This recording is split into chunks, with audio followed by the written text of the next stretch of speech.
It's alright, feel is exclusive kusinziro kuweereza go munyaganda kola chamanyi yegatta ku mukutu gagadde no berango subscribinga omukutu go mukanzi kwetu sinziro kwa antu kuweereza mawulye niyo comfort zone nauna osinziro kuba muhakala ya milimu jo kale nonyiza kugamba nti Wednesday de kompeo omukuru Frank Gashumba ye amazo kubanga alago mubezi oba nabeera ate munenga yanjula oba ayanjula mukyala we ate goyinza kubanga oyita oluberera esawa zino lwansonga nti amukimyeyo mu bakadde kale no ensonga bwezi westambula ku side yo mwana muwala Sheila Gashumba ye asobola kubanga afunye step mother esawa yonna afunye mama mu mbeera bwetyo kale no zensonga bwezi wezitambula ku side y'omukuru Frank Gashumba abula ate ensonga za UPDF Act zo zituse ku nkandago oba ziri nyenkandago lwansonga nti zijje yabanene omukuru tamaguzi parliament agirumbidde ku border olunaku olwalero nsonga ki nezimuletera ku border byonna ogenda ko bitegera abula ate kansona lukola ku side y'omu mukyala Faida Nambi mu kkooti wero yabadde mu kaguli era kajojojo webuuza amubuuziddwa abadde nga mu butabuva kale n'ensonga zino okugenda ozisanga oberenga ozekkanya video soko jimpe like ebinge tambula ddala buli mu ategere biki ebitambula mu RT Uganda sesanti mantuse nkutemere ensonga live biki ebitambula mu RT Uganda eggwanga lyo osubira mu future n'abaana bakale no sagala kubankuli sabula ate singa obo mazo gilikinga kasoke tandikirawo n'omukulu Frank Gashumba zoke nkulage ebiri esemba buli ate munange gyabadde akimye omubezi we gyabadde akimye omukyala yefe bemwayisanga mu amaaso nga mwerabidde nti omutonzi waffe yasalawo sabo mwe n'abalongo obulamu obulungi mukyala we amin ya rabbi amin okufaanagana amin omuwenga buli dakiika ne bwakolola ng'ayita bebi amin ayita hane amin kuma amin akuwa ekiravu amin okwe mukyala wakutegeera ne bw'otambula alaba Frank Gashumba nga ne bw'aloota aloota Frank Gashumba nga ne bw'aba afumba aloota abeera ali ku Frank Gashumba Mungu akuwa abalongo ekiro ky'olwaleero alhamdulillah Fane jangu sabire na bida chiki omukulu muvandimwe saba vandimwe ate munayagezaho kubanga ensonga z'obufumbozo azitongoleza dala mu butongole naberanga omukyala amukimaye semba bule konvo ingabo gira ebadde yamanyi nnyo kwegamba ensonga zibadde nkukutivu mu mbeera bweto kale no ebyo nga bikyatambulawo ebityo omukulu wa Fula Ogutu avuddeyo naberanga alumba ensonga za UPDF Act nagamba nti ate twagala kuba ate gavumenti nga yekubira ku ludda lumu lwansonga nti ensonga zino yazirabye mu side yakyekubira nagamba nti batagetinga side eri eya opposition ngatirako ddala abo aba National Unity Platform mwana wa FDC oba wa side eri omukulu besi jabula ate sobola kubanga kikwewunyisa bwava nagamba nti ensonga zino zitagetinga side ya National Unity Platform wandi bawo ensonga yesimba abula ate kansuke mukulage munange olaye bevude ku side ye na byofuzi babandikidde ebbaluwa ku olwo nti jangu mujje mukya si kunyooma abantu kunyooma ate nga ne parliament bagifuuze kati maje egenda speed nga kwamuri why the rush what was that baagala ki lwaki bali mu papiririza yes naye kirikiria ndoza batagetinga ebibiina bya byofuzi nadala NUP baagala ndoza ne CDF katayogera nnyo kuba City Kampala Wakiso Mukono eriye bizibuzibu tugenda kubeera na sijja kubeera surprise ogamba ne mwami Bujagwanyi bamukute ne nupu bagigambye otekola si Tanzania. Do you predict that to happen soon? Tebiri Tanzania. David. So nchiraba bagamba kati abo tubagenda kubeera mu byakalulu mwamuhozi bakomanda ba Museveni bona tabagala mu maje bakomanda aba ani aliko nga tabakubeera SFC bano ba muhozi mu oli David Aronda tinyifuza teyali komanda ame komanda Odongo abantu babo bona abo abo babeera lwaki ogantabagala bajje bali tebali yo naye bagenda wa abalala bato bayingira amajengaze ngani mukulu bali retired lwaki mbulirako komanda yali komanda wa anda kazini anda Nyakairima akyaliwo nga mukulu taliwo so bakole ekyo kubanga ye yagala kwezimba abeere ndi buli wagenda ye muzeyi ye mukulu ye mukulu byonna ensonga zo zitayimiridde west omukulu omuliddeko agezaawo okuba ate munnange ng'akutuusiza ensonga zo batu kale netteeka lino oba ennongooserezi yagala okuba nga ekolebwa mu tteeka lino eno kale no yayungudde bangi omukulu Lutamaguzi oba honorable Lutamaguzi ajidde ku booda ku parliament olwaleero abadde mukambwe muko ku mbeera eno ngalaba bayinza okuba abamuyisaako ensonga bula ate mu kusalawo nkanguwa najjira ku booda bulambalama yansuke munaye ate mbikulage olabe ensonga ki ezireetedde omukulu ku booda bagezezaaho okuba nga azogera n'obusungu obuyitirivu abadde akozesa ku sayidi eno. Coming to Parliament, so I thought it would be probably easier for me to use the border other than using my car because it's much known and anything can happen to me at any time. So I chose to use border transport to come to the house. Are you concerned that you have been inconvenienced today? Of course, we are always inconvenienced here. There are people whom I think they are bigger than the rest of Ugandans, and that's why they inconvenience us almost every time. It's not the first time. I usually take a road, this road to work, from Parliament wise in anything well, but they usually do block the road. So it's normal these days. You find a road being blocked, it's normal to be, because at times even we take 4 hours when we are waiting for the president to pass. So if I found these soldiers being deployed everywhere and they don't allow people to use their vehicles for the house, I thought it would be normal for me and easier for me.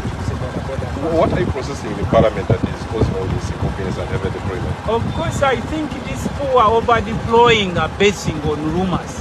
That people are coming here to attack parliament, people are coming here to demonstrate there is a UPDF Amendment Act. We always legislate, but if you legislate under pressure, under normal circumstances, the public is supposed to know what you are legislating. But if you deploy, try to intimidate the public that everything being legislated here should be legislated under fear, then that is becoming a new normal in our country. Because the law that establishes Parliament as a legislature, debate and submission must not be on gunpoint. What we are seeing, Parliament is surrounded, all access roads are surrounded, and we are seeing drone vehicles and many militants. Some of those we saw even in Kawempe. This is concerning. It means that Parliament must be operating under duress, the way we are seeing, because militants are surrounding it. There are a lot of checkpoints and roadblocks. Even some of the demands they are making are very relevant. Parliament must, if there is any free sitting, must sit in a normal environment where even public or whichever member of public desires to attend is allowed to access the public gallery under using the formalities. But what we are seeing is a total blockade, not only for the public, but equally for the legislators. This is concerning. What is there to hide? Why should Parliament sit under duress? Why should Parliament sit under on gunpoint? These are concerning developments to our democracy and the rule of law in this country. And we are cautious. We want to demand that these security organs and the forces and the militaries must be withdrawn with immediate effect.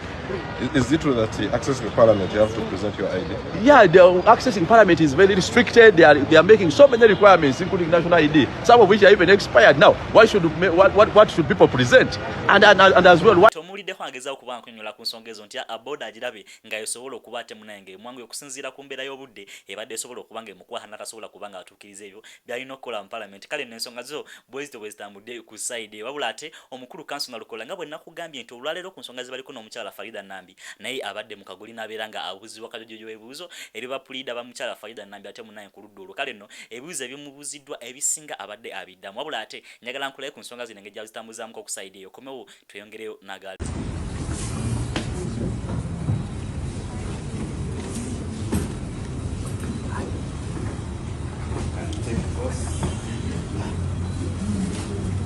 I, Loyimbazi Elias Nalukola, do hereby affirm that the evidence I'm about to give touching the case before court shall be the truth, nothing but the truth.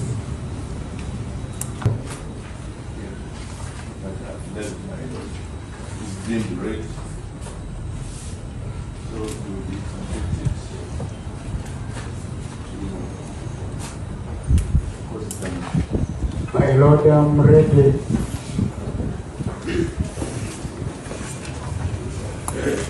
Alaikum salam. Now, Mr. Nalkola,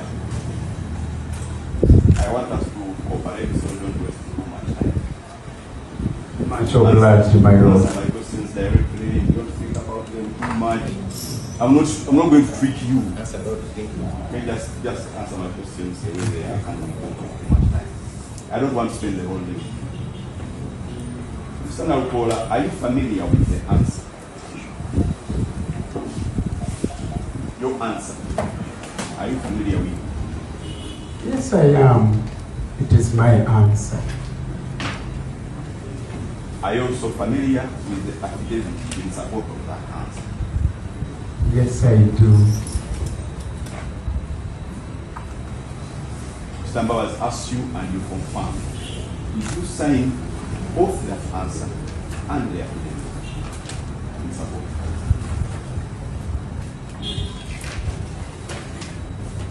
You can check the answer. Are you the one who signed it?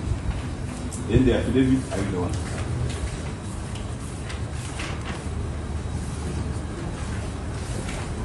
it? My lord, I'm the one who signed both the answer and the affidavit. Did you read through them before you signed them? Yes, I did.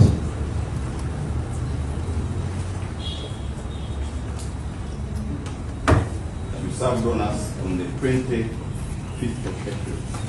I don't know if it's the same copy you have. This one you have there and that one. But let us start with that. The one on the page. Go down to the other thing. The affidavit.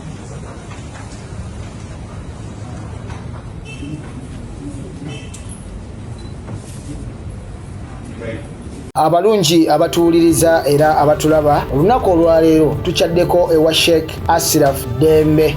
Sebo nsanyusa okubalaba. Amannya agange nze Sheikh Ashraf Dembe akola ku bizibu by'enjawulo. Omuntu singa aba alina ebirwadde musomereddwa tunywa amazzi ga lukuya nga bw'obadde ogalaba tugenda abantu ku kyoto ne twokya emizimu emibi egibabaamu n'okulomba edduwa abantu singa abeera ng'ali wano atuuse sobola okumulombera edduwa ne waba atatuuse nga mpadde amannya ge naye ng'ali wala maneetaaze enamba yange yeno eri 0707363711 namwe bannyinaffe abali ebweru oyagala okuba nti oyagala okulombera ku dduwa ng'olina ebizibu viza zibuze amaka gakolongotana sente zikola zimpita mu ngalo ojja kumpeereza ekifaananyi kyo n'amanyago ebyo byokka bijja kummala nja kukulombera edduwa ojja kutereera olunaku olusembayo mu mwezi mba n'edduwa eyawamu ffenna n'abalwadde bange abakadde n'abapya. Salaamu alaikum warahmatullahi wabarakatuh.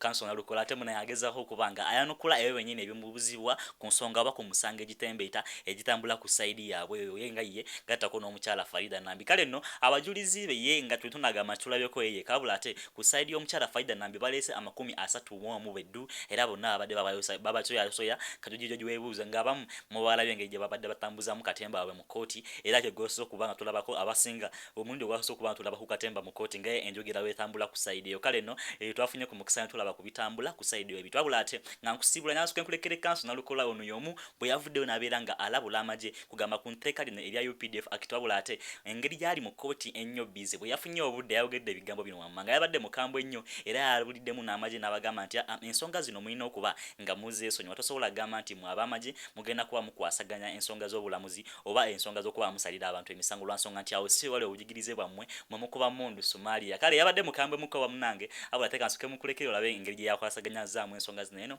feel is exclusive kusanga ensonga zino sema songa we kumire ku mukutu tukomawo n'amala mangi alina okubanga alwana ate bwagenda mu kwesiiwa amagengere kireetera okubanga kinafuya ejje omuntu oyo asaana kubeera nga agololwa ettumba. Kabeere General Museveni bwe yali ng'akyalwana mu nsiko abayeekera be bagendanga ne babba muwogo w'abantu nga be babakwatako babakwasisa empisa. Mwabamaje muli bakozi baffeffe ba civilian butya bwe mutandika ato twepampalikirako. Ekirala emisango gino gye mulaba fe okutuuka ojjira mulanga bapuliida tusomera ddala ne tukuguka. Gwoyinza okgenda ku nnyanja n'oyagala kyakayiga yaba akuwungula mu kaato. Kakati ffe wali otulabyeko nga tugenda okuduumira amagye ku lutalo ffe bannamateeka abaakuguka ennyo. gwe munnamagye yakubye mundu essumaali otandika otya okutwewaŋŋamyako ogambe nti osobola okulamula n'ozuula oba ddala wano waabaddewo omusango gwa madda ebirungo wabitegeera kuba wateekwa okubaawo ebirungo 4 olyoka ozuule nti ddala waliwo omusango gwa madda wateekwa okubaawo eyattiddwa ng'eyamuse yabadde amenya mateeka ng'eyamuse yabadde alina ekiruubirirwa ky'okumutta ng'ono gwe basse eyasse yoona ali mu mbuga gwe baleese mu kkooti ebina ebyo okufuna ebirungo ebyo obituuke n'obitegeera obulungi kyetaaga nga wakuguka nnyo nga nze oba omunnamateeka omulala nazzi kuno gavumenti eno yennyini ng'ekulemberwa General Museveni yaswalanga nnyo omuntu yavunaanwanga mu kkooti ez'abakugu ne bamuta olw'okuba obujulizi bubuze kati bwe bamuleetanga mu maaso g'omulamuzi omukugu ng'agamba tewali bujulizi agende kuba amateeka gagamba he who alleges must prove gw'alumiriza gw'alina obuvunaanyizibwa okukakasa nti by'olumiriza bituufu kaakati kye baakola ne bagamba ye lwaki tubonaabona naabo tugende mu kkooti y'amagye tubajwetekengako ebisango kuba kkooti y'amagye atuulayo nze mwerondera ate muwe ekiragiro yo tomuta ogwo muguwulire mu bbanga bwe riti bwe baba tewali bujulizi nga tunwaswala mu